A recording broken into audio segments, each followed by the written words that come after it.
Ayan guys, patuloy na pagbagsak ng ekonomiya ng Pilipinas. Madami na rin mga investors ang umatras. Yung dahilan nito ay ang kawalang tiwala sa gobyernong ito dahil sa korupsyon.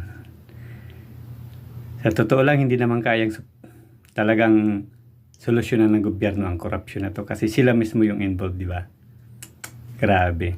Ito, panoorin natin yung balita, guys, na talagang madami nang umatras ng mga investors dito sa Pilipinas. Kapag nagpatuloy ito, nako, talagang babagsak yung ekonomiya ng bansa. Ayan, panoorin po natin.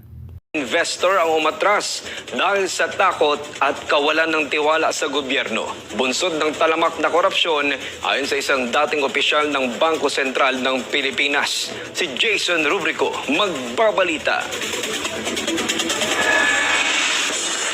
Sa gitna ng mga isyu ng korupsyon at maanomalyang flood control projects, marami ng investor ang nagdesisyong umatras sa Pilipinas. Ayon kay Cora Guidote, dating head ng Investors Relation Office ng Bangko Sentral ng Pilipinas, patuloy na lumiliit ang tiwala ng mga negosyante dahil sa laganap na korupsyon sa pamahalaan. Marami na nag-pull out. Actually, kasi nga, kumababa ang business confidence. At saka, corruption scares away investors. Bakit?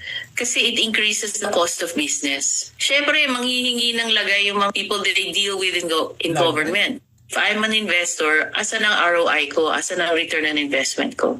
Wala, di ba? So I would rather invest in other countries where I can make more money and it will be easier for me to do business in those countries. Ayon kay Guidote, sa nakalipas na 3 taon, nagnegatibo ang net foreign direct investment sa bansa. Ibig sabihin, mas maraming kapital ang lumalabas kaysa pumapasok.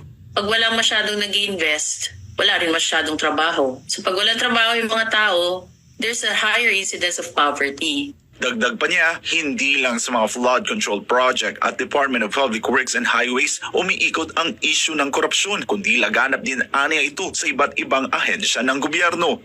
As long as those other departments are not being checked, then the plunder will continue. Because greed is already systemic in the system. Nang tanungin kung paano muling maibabalik ang tiwala ng mga investor, ito ang tugon ni Guidote.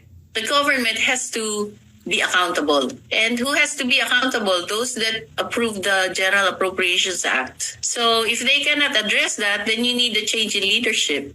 Kung hindi nila kayang maging accountable themselves, and I think that's almost an impossible demand for them to do because they want to stay in power. So we will have to demand for a change in leadership. Hopefully the president resigns. Para